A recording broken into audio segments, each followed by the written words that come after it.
Welcome to your first United States Constitution video. This is my favorite unit of the entire year, which is really saying something. So get excited. Let's do this. The United States Constitution was not our first attempt at self-government in the United States. After we separated from Great Britain, we signed the Declaration of Independence and we fought this huge war. We didn't immediately go to the Constitution. We started off with something called the Articles of Confederation. And this might be something that you've heard of before, might not, whatever, that's okay. So the Articles of Confederation, what was it? It was our first attempt at self-government. You need to know that. It was our first attempt at self-government. And it established a weak central government and strong state governments. Those are the three things you need to know for the description of the Articles. It's our first attempt at self-government. It established a weak central government and strong state governments. Okay?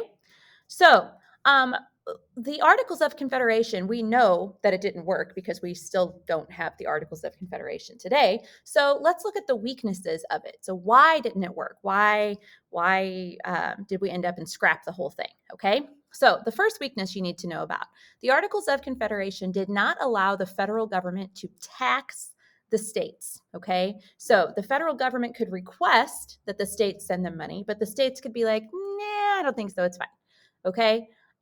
So with that, the federal government didn't have any real money to, pay its debt, which is a problem. Okay. Another weakness of the Articles is that there was no executive or judicial branch. Okay. So there was no real clear executive leader like we have today. There was a leader of the legislative branch, but there was no leader like a president like we have today. So there's no executive branch, no judicial branch.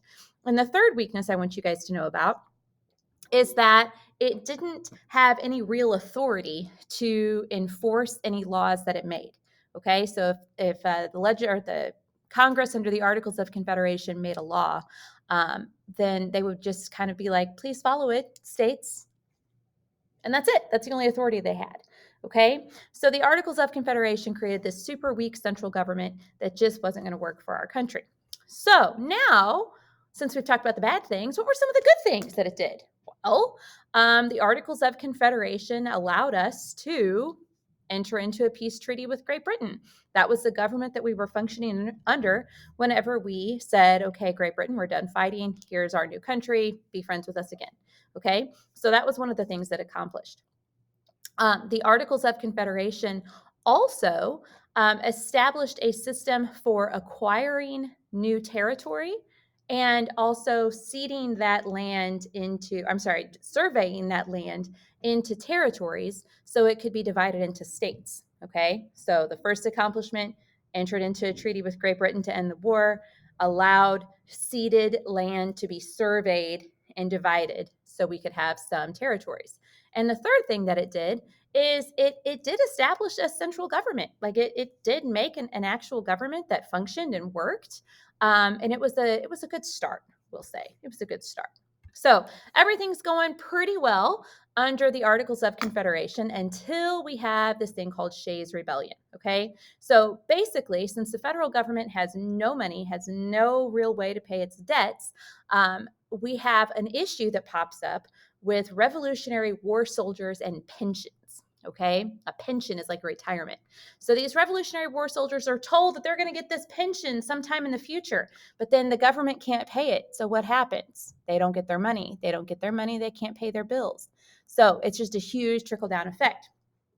So Daniel Shays, who was a Revolutionary War soldier, and his buddies get together and they barge into Massachusetts state assembly rooms, courthouses. They disrupt debtors' trials and all sorts of stuff. And they even take control of the federal arsenal, which is where they keep all of the weapons. Whenever that happened, Congress couldn't even raise the military to put down the rebellion. It ended up and was funded by this local guy from Boston who basically paid a whole bunch of people to go out and put down the rebellion. Okay, so when that happened, our founding fathers realized that, you know what, it's probably time to revisit this, and they decided to meet at the Annapolis Convention to do so. And with that, I will stop. If you have any questions, let me know.